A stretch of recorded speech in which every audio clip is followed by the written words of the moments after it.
Si yo te dijera que tu vida hoy está profundamente conectada con un jardín que existió hace miles de años, ¿me creerías? Imagina, antes de que existiera cualquier ciudad, cualquier edificio, cualquier tecnología, solo estaba la voz de Dios resonando sobre la creación. Todo era perfecto. El sol brillaba sin herir, la brisa acariciaba la piel sin enfriar, y cada detalle de la naturaleza reflejaba el amor del Creador. Y en el centro de esa armonía, Dios decidió crear a alguien a su imagen. No un ángel, no una criatura celestial ya existente, sino algo inédito, el hombre. 1. La tierra que reflejaba el cielo.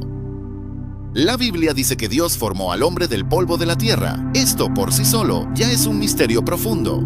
Él podría haber simplemente hablado como hizo con las estrellas y los mares, pero eligió tocar la creación con sus propias manos. El toque de Él formó cada rasgo, cada músculo, cada detalle. Y, cuando el cuerpo estuvo listo, llegó el momento más íntimo de la historia humana. Dios sopló el aliento de vida. En ese instante, Adán abrió los ojos, y lo primero que vio fue el rostro de Dios. Eso significa que el hombre comenzó a existir en la presencia plena del Creador. No comenzó en escasez, no comenzó en dolor, no comenzó en culpa, comenzó en plenitud.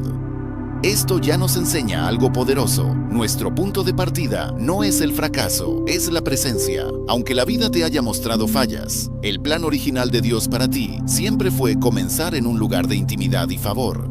2. El jardín preparado. Dios no solo creó al hombre, sino que preparó un ambiente perfecto para él. El jardín del Edén. Allí había ríos que regaban la tierra, árboles frutales agradables a la vista y buenos para comer. Y en medio del jardín, el árbol de la vida. Nota algo importante. Adán no tuvo que plantar nada antes de comer. Fue puesto en un lugar donde todo ya estaba listo. Eso es gracia pura. Dios prepara antes para que el hombre disfrute después. Muchas veces vivimos como si todo dependiera de nuestro esfuerzo para ser aceptados o tener lo suficiente. Pero en el Edén, la primera lección fue: fuiste creado para recibir, no para conquistar con sudor y miedo. El trabajo de Adán en el jardín no era para sobrevivir, sino para cultivar y disfrutar.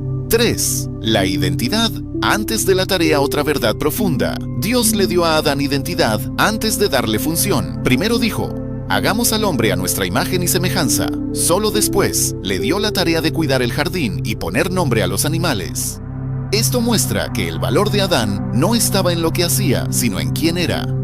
Y aquí es donde muchos de nosotros nos confundimos. Creemos que solo tenemos valor cuando producimos algo o cuando somos lo suficientemente buenos. Pero al igual que Adán, tu valor está en el hecho de que llevas la imagen de Dios, y nada puede borrar eso. 4. La compañía perfecta. Dios vio que no era bueno que el hombre estuviera solo, y, una vez más, mostró su cuidado, creando a Eva para ser compañera, socia y parte de la misma esencia. Eva no fue hecha del polvo, sino de la costilla de Adán. Esto nos recuerda que no fue creada para estar por debajo o por encima, sino al lado. El Edén era un lugar de igualdad, amor y sociedad.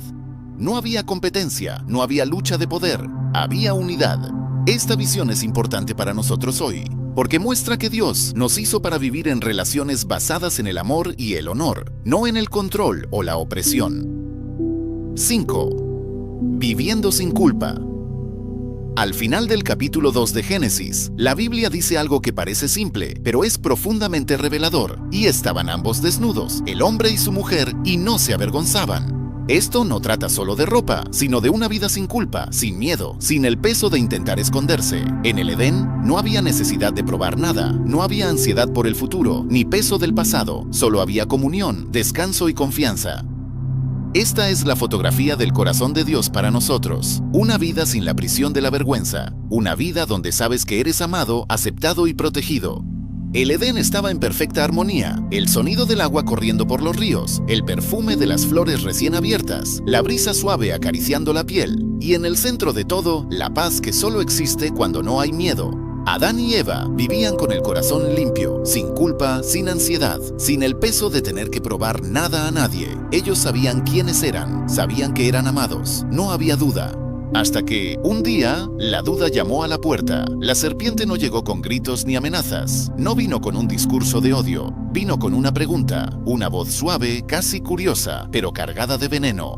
¿De veras Dios les ha dicho: La pregunta parecía inocente, pero llevaba el poder de plantar una semilla mortal, la semilla de la desconfianza, porque cuando comienzas a dudar del amor de Dios, todo lo demás empieza a desmoronarse. El enemigo no ha cambiado su estrategia. Aún hoy, no necesita convencerte de un gran pecado para robarte la paz. Solo necesita distorsionar la verdad. Susurra: ¿será que Dios todavía se preocupa por ti? Si Él te amara, esto estaría pasando. Tal vez no estés tan perdonado como crees. En el Edén, la serpiente presentó a Dios como alguien restrictivo, que quería impedir que Adán y Eva alcanzaran algo. Hoy, intenta presentarlo como alguien distante, que solo ama cuando lo mereces. Eva miró el fruto. Era hermoso, atractivo, y la voz de la duda le decía: no necesitas depender totalmente de Dios. Puedes decidir por ti misma. Así sigue siendo hoy. Cuando la mentira entra, dice que debes conquistar amor, probar tu valor, asegurar tu propio futuro. Y poco a poco te alejas de la confianza plena. Pero fíjate, la mentira nunca se presenta como mentira. Siempre viene disfrazada de consejo lógico, de libertad aparente, de alternativa inofensiva. Y si no estamos atentos, cambiamos la voz del amor eterno por la voz que nos agota y nos ata. Lo que le pasó a Eva no es solo una historia antigua. Es una advertencia viva. El mayor ataque contra ti no es contra tu cuerpo, tus finanzas o tu reputación. El mayor ataque es contra la verdad sobre quién es Dios para ti. Porque si roba eso, roba tu paz, tu esperanza e incluso tu identidad. Hoy, más que nunca, necesitamos elegir qué voz vamos a escuchar. Y recordar, la voz que viene de Dios siempre trae descanso, nunca peso. Siempre trae seguridad, nunca miedo. Siempre acerca, nunca aleja. Eva sostuvo el fruto. La textura parecía perfecta, el aroma dulce. Por un momento creyó que aquello era la llave para una vida mejor, pero la verdad es que en ese instante algo ya había cambiado, no por causa del fruto, sino porque la confianza en Dios había sido quebrada.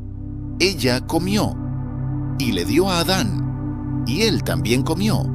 Entonces, el silencio del Edén cambió de tono. El sonido de la brisa ya no traía paz, sino inquietud. Por primera vez, sus corazones latieron acelerados, no de alegría, sino de miedo. ¿Qué cambió? No fue Dios quien cambió. Fueron ellos que, al dudar de la bondad de Dios, abrieron la puerta al miedo. El peso de la culpa llegó como una sombra que nunca habían sentido. Se escondieron. Y quizás esa sea la consecuencia más dolorosa del pecado. No es solo lo que hace, sino hacia dónde nos lleva, lejos de la presencia de aquel que es la única fuente de vida. Cuando Dios vino a su encuentro, no fue con voz de condenación, sino con la pregunta más profunda que alguien puede oír: ¿dónde estás? Dios sabía dónde estaban físicamente. La pregunta era para revelar dónde el corazón de ellos se había perdido. Esa es la esencia de la caída. Dejar de confiar en la voz del amor y seguir la voz de la independencia. Y hasta hoy, las consecuencias son las mismas: peso, miedo, intentos de cubrirse con hojas frágiles para ocultar la vergüenza. Pero incluso allí, en el inicio de la tragedia humana, Dios ya señalaba algo mayor. Hizo túnicas de piel para cubrirlos. Era un acto simbólico, el primer derramamiento de sangre, apuntando a un día en que un cordero perfecto pagaría el precio para restaurar lo que se había perdido en el Edén. La elección de Adán y Eva trajo separación, pero la elección de Jesús traería reconciliación. Y esa es la diferencia entre vivir por la mentira y vivir por la verdad. Una aleja, la otra nos trae de vuelta a casa. El Edén estuvo marcado por la pérdida. La armonía había sido rota, y ahora el trabajo sería duro, la tierra daría espinas, y la muerte había entrado en la historia humana. Pero incluso allí, entre el peso de la culpa y el eco del error, Dios habló palabras que cambiarían el rumbo de todo. Él miró a la serpiente y declaró: de la descendencia de la mujer nacerá aquel que aplastará tu cabeza. Esto no era solo una profecía, era una promesa. Dios no esperó a que el hombre encontrara un camino de regreso. Él mismo anunció que enviaría a alguien para vencer aquello que el hombre no podría derrotar solo. En el momento en que todo parecía perdido, Dios encendió una luz. Una esperanza que no dependía de la fuerza humana, sino de la fidelidad divina. Esto es algo que necesitamos recordar hoy. Incluso en nuestras caídas, Dios no escribe un punto final. Él escribe un nuevo comienzo. No dijo: arruinaron todo, ahora vivan con las consecuencias. Dijo, en otras palabras, yo mismo voy a restaurar. La promesa en el Edén es la misma que resuena hoy. No estás solo, no vas a luchar para vencer por tu cuenta. Hay un Salvador que ya venció por ti. Y así, el Edén que se perdió se convirtió en el primer capítulo de la historia de la gracia. El inicio de la revelación de un amor que no se rinde, incluso cuando todo parece irreversible. La historia de Adán y Eva no quedó solo en las páginas del pasado. Vive dentro de cada uno de nosotros, en los dilemas, en las elecciones, en la búsqueda de sentido y pertenencia. El Edén fue el escenario del comienzo, pero no será el fin. Porque la verdadera vida, aquella que Dios soñó para el hombre, aún está a nuestro alcance. No por mérito, no por esfuerzo, sino por un amor que nos alcanza donde estamos. La caída nos trajo conciencia de nuestra fragilidad, de nuestra necesidad. Pero la misma voz que preguntó, ¿dónde estás?, sigue llamándonos a volver. Volver a la presencia donde no hay condenación, donde no necesitamos escondernos. Volver a la libertad de ser amados tal como somos. Y eso cambia todo. Cuando entendemos que somos más que nuestros errores, que somos más que nuestras fallas, empezamos a vivir de adentro hacia afuera, no por la búsqueda incansable de aprobación, sino por el descanso en la aceptación que se nos da. Esa es la vida que Dios te ofrece hoy, no una vida perfecta, sin desafíos, sino una vida donde el miedo ya no manda, donde la culpa no domina, donde puedes caminar en libertad, en paz, con la certeza de que eres amado y escogido. No estás condenado, no estás solo. El jardín pudo haberse perdido, pero el camino de regreso está abierto, y la gracia de Dios es la invitación para ese regreso. Ahora, una pregunta para ti. ¿Estás dispuesto a dejar atrás la vergüenza y el miedo? ¿Estás listo para aceptar el amor que te alcanza donde estás? ¿Estás dispuesto a caminar hacia la vida abundante que Dios planeó desde el principio? Si tu respuesta es sí, escribe en los comentarios: yo elijo vivir en libertad.